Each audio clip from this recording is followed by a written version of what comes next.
Hi అండి, నమస్తే. Welcome back to our channel Swapna's kitchen. ఈరోజు మన రెసిపీ ఏంటంటే tomato rice with boiled egg అనమాట. చాలా బాగుంటుంది. సేమ్ మనకి బిర్యానీ తిన్నాము అన్నంత మంచి టేస్ట్ ఫ్లేవర్ ఉంటాయి, కానీ అంత సమయం పట్టకుండానే చాలా త్వరగా కూడా చేసుకోవచ్చు. తప్పకుండా ట్రై చేయండి, మీకు చాలా బాగా నచ్చుతుంది మీ ఫ్యామిలీ మెంబర్స్కి. మరి రెసిపీ చూసే ముందు మీరు మన ఛానల్ ఫస్ట్ టైం చూస్తే సబ్స్క్రైబ్ చేసుకుని పక్కనున్న ఆల్ నోటిఫికేషన్ బిల్ సెలెక్ట్ చేసుకోండి.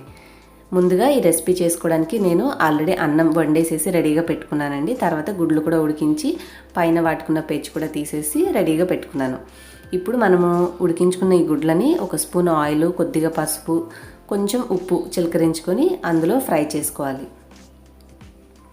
కారం అనేది ఫ్లోలో నేను వెంటనే వేసేసానండి. మీరు కారం ముందు కాకుండా మనకి గుడ్లు వేగాయి అనుకున్న తర్వాత తీసే ఒక అర నిమిషం ముందు అలా వేసుకుని ఇట్లా కలిపేసేసి తీసుకోవచ్చు. ముందుగా వేయడం వల్ల ఏమవుతుందంటే నూనెలో మనం వేసిన కారం అనేది మాడిపోతుంది. సో అలా చేయకుండా మీరు చివరిగా వేసుకోండి, సో దట్ మనకు ఆ ప్రాబ్లం ఉండదు. మిగతా ఆయిల్ని కూడా మనం రీయూజ్ చేసుకోవచ్చు. నేను అది కొద్దిగా నల్లగా ఉందని చెప్పేసి ఆయిల్ తీసేసి తర్వాత మళ్ళీ సేమ్ ప్యాన్లో ఒక 2 స్పూన్లు ఆయిల్, 2 స్పూన్లు నెయ్యి వేసుకున్నాను. మనము రైస్ ఐటమ్స్ చేసుకునేటప్పుడు కొంచెం నెయ్యి కూడా వేసుకోవడం వల్ల ఫ్లేవర్ అనేది చాలా బాగుంటుంది. ఇప్పుడు దీంట్లో అన్ని బిర్యానీ మసాలా లైక్ షాజీరా, చెక్క, లవంగ, యాలుక, బిర్యానీ ఆకు, అలాగే నేను కొంచెం జాపత్రి ఉంటే అది కూడా వేశాను. ఇవేంటంటే మీ స్పైసీనెస్ని బట్టి మీరు కొంచెం ఎక్కువ తక్కువ, లేదంటే మనం వండుకున్న అన్నాన్ని బట్టి కొంచెం అవసరమైతే ఎక్కువ, కొంచెం అవసరమైతే తక్కువ అడ్జస్ట్ చేసుకోండి. ఇవన్నీ ఫ్రై అయిన తర్వాత నేను ఒక మీడియం సైజు ఉల్లిపాయ పొడవుగా కట్ చేశాను. ఒక 2 పచ్చిమిర్చీలు తీసుకున్నాను. ఇవి కూడా మనము ఒకసారి ఫ్రై చేసుకోవాలి బాగా, అంటే మంచిగా మగ్గే వరకు ఫ్రై చేసుకోవాలి. ఉల్లిపాయ త్వరగా మగ్గాలంటే ఒకసారి కలిపిన తర్వాత సిమ్లో పెట్టేసి మీరు మూత పెట్టేశారంటే మనకి త్వరగా మగ్గిపోతాయి. 1 నిమిషం తర్వాత మనం మూత తీసి చూస్తే ఉల్లిపాయలు అనేవి మగ్గిపోయి ఉంటాయి. సో ఇప్పుడు ఒకసారి వీటిని కలుపుకొని దీంట్లో మనం ఫ్రెష్గా దంచుకున్న అల్లం వెల్లుల్లి పేస్ట్ కానీ, మీరు ఆల్రెడీ రెడీగా చేసుకున్నటువంటి పేస్ట్ కానీ ఒక స్పూన్ వేసుకోండి. వేసుకొని ఒకసారి బాగా కలుపుకోవాలి. ఇది నేను చేసే స్టైల్ ఆఫ్ రైస్ అండి. మనం ఒక్కొక్క రెసిపీని ఎన్నో రకాలుగా చేస్తూ ఉంటాం కదా. సో ఇలా కూడా ట్రై చేసి చూడండి, మీకు నచ్చుతుందని నేను అనుకుంటున్నాను. ఇప్పుడు అల్లం వెల్లుల్లి పేస్ట్ కూడా ఒక 1/2 నిమిషం ఫ్రై అయిన తర్వాత పచ్చివాసన పోతుంది కదా, తర్వాత ఒక 3 నుంచి 4 టమాటాలు చిన్న ముక్కలుగా కట్ చేసి దీంట్లో వేసి మూత పెట్టుకోవాలి. మనకి టమాటాలు కొన్ని నీరు ఎక్కువగా ఉన్నవి ఉంటాయి, వాటి వల్ల ఎక్కువ వాటర్ వచ్చేస్తుంది. ఇప్పుడు నేను వేసిన టమాటాలో కొంచెం నీరు తక్కువగా ఉందండి.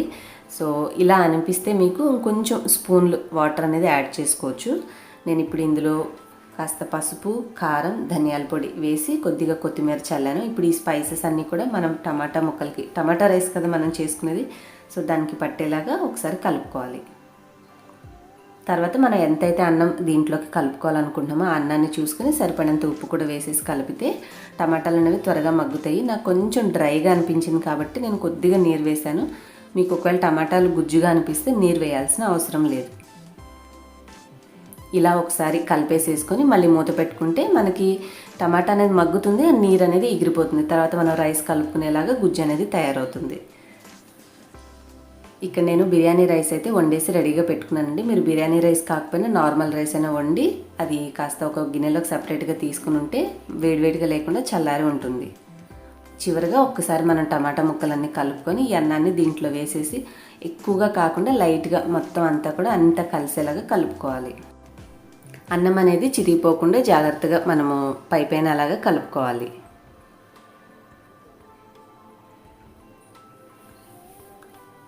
సో చాలా త్వరగా అయిపోతుందండి ఈ టొమాటో రైస్. మీరు పిల్లలకి లంచ్ బాక్స్లో అయినా, లేదంటే హస్బెండ్స్కి లంచ్ బాక్స్లోకైనా త్వరగా చేయొచ్చు.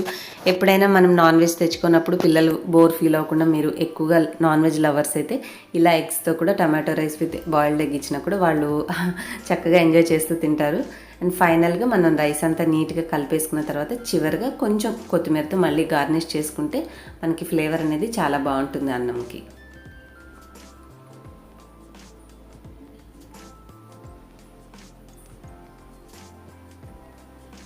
ఇప్పుడు మనము ఆల్రెడీ ఫ్రై చేసి పక్కన ఉంచుకున్నటువంటి గుడ్లు కూడా దీంట్లో పెట్టేసేసి మూత పెట్టేసి ఒక 1/2 నిమిషం స్టవ్ ఆన్లో ఉంచి ఆఫ్ చేసేసేయండి. ఇంకా మీరు అన్నం తినేటప్పుడు ఎగ్స్ కానీ రైస్ కానీ పర్ఫెక్ట్గా ఉడికి చాలా బాగుంటాయి. హ్యాపీగా మీరు మీ ఫ్యామిలీ అందరితోటి ఎంజాయ్ చేయొచ్చు.